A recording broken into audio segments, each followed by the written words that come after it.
الحمد للہ رب العالمین والعاقبۃ للمتقین وأصلی وأسلم علی المبعوث رحمۃ للعالمین اللہم لا علم الا ما علمتنا وزدنا علما یا کریم۔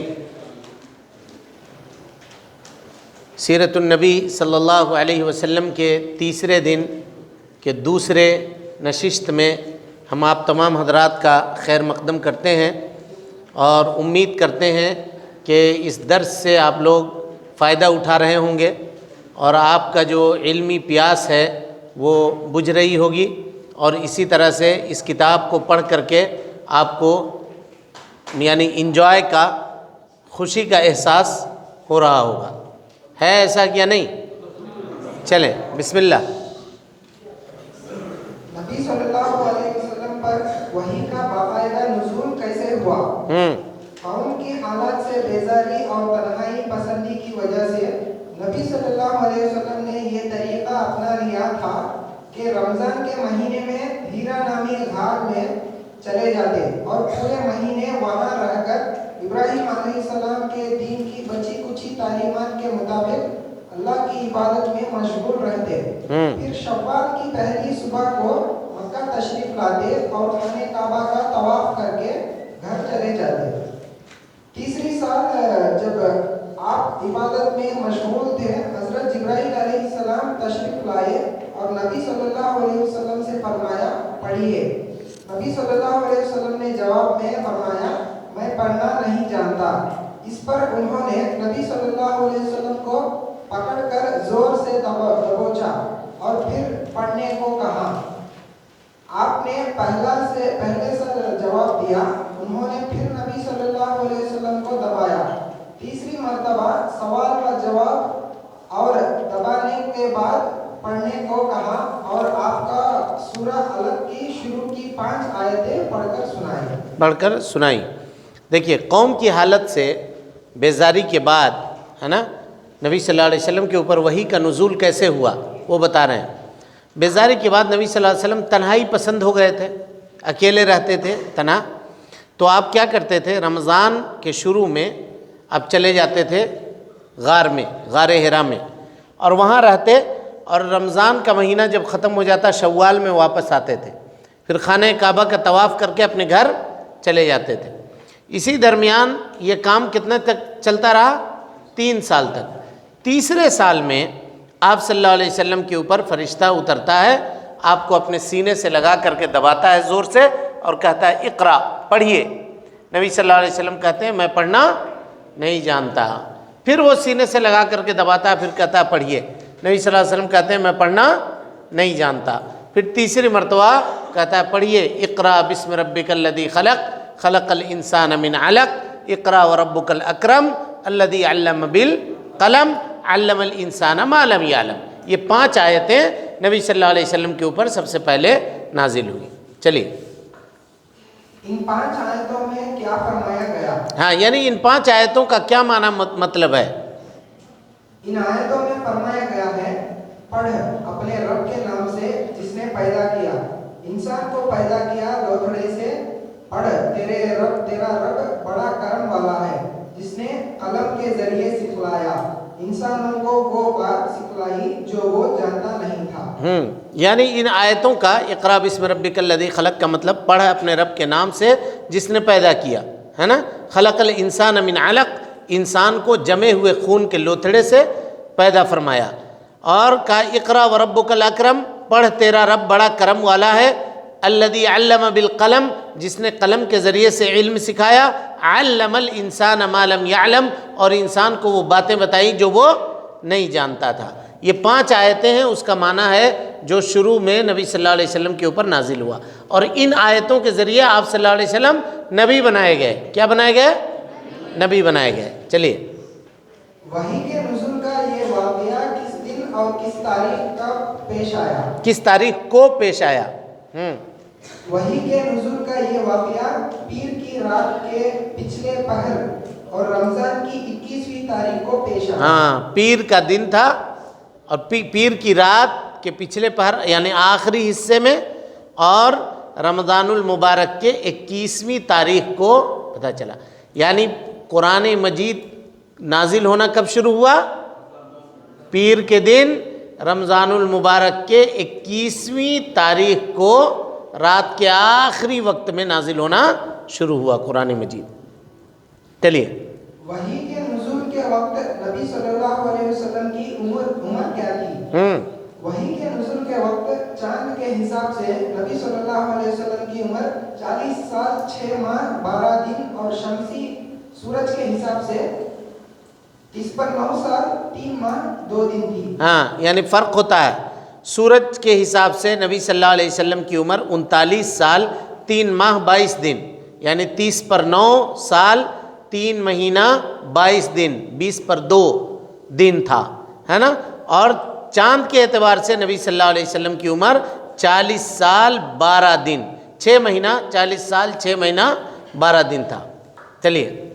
وحی کے اترنے کے بعد نبی صلی اللہ علیہ وسلم کی کیا کیفیت ہوئی؟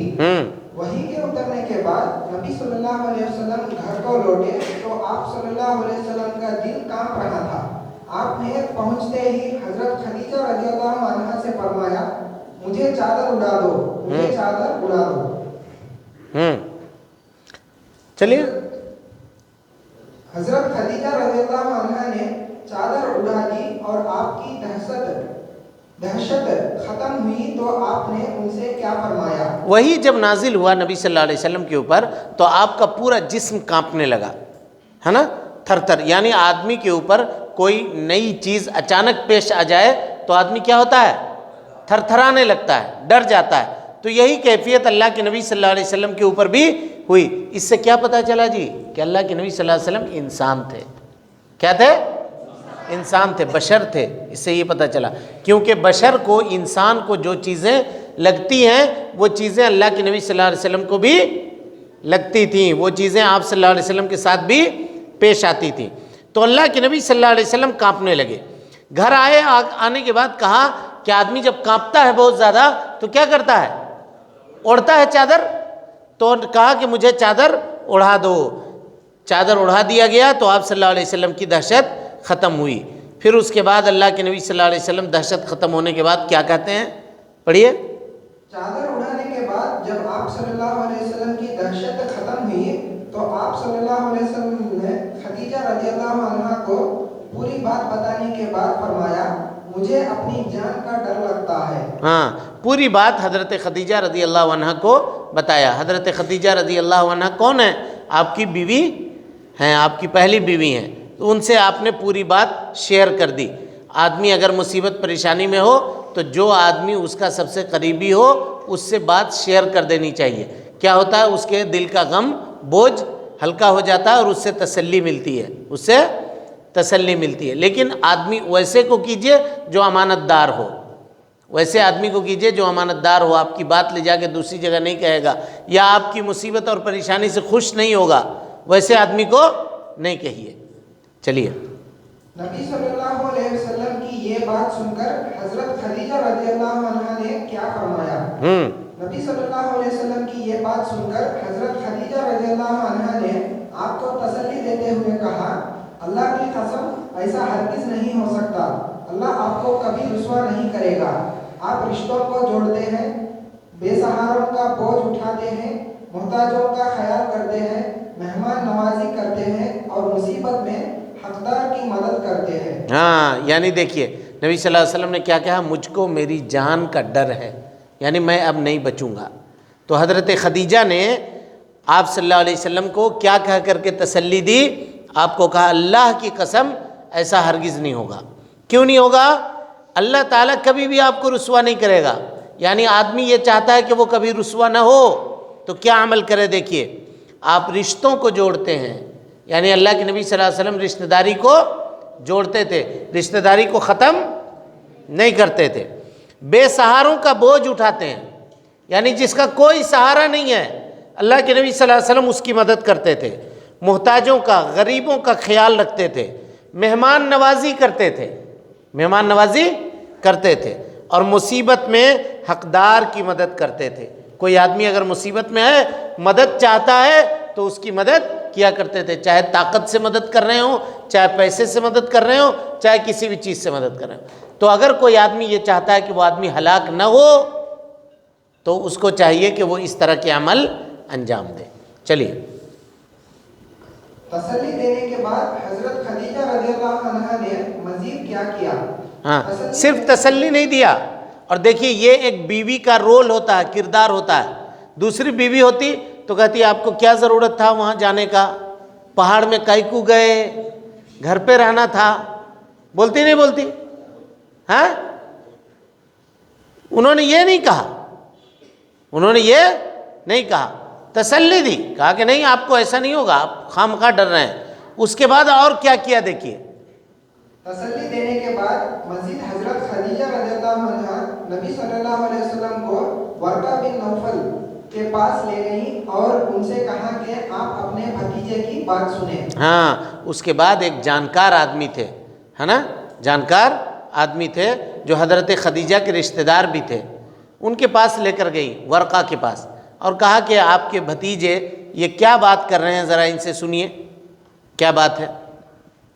نبی صلی اللہ علیہ وسلم کی بات سن کر ورقہ نے کیا کہا؟ نبی صلی اللہ علیہ وسلم کی بات سن کر ورقہ نے کہا یہ تو وہی فرشتہ ہے جو موسیٰ علیہ السلام پر نازل ہوا تھا.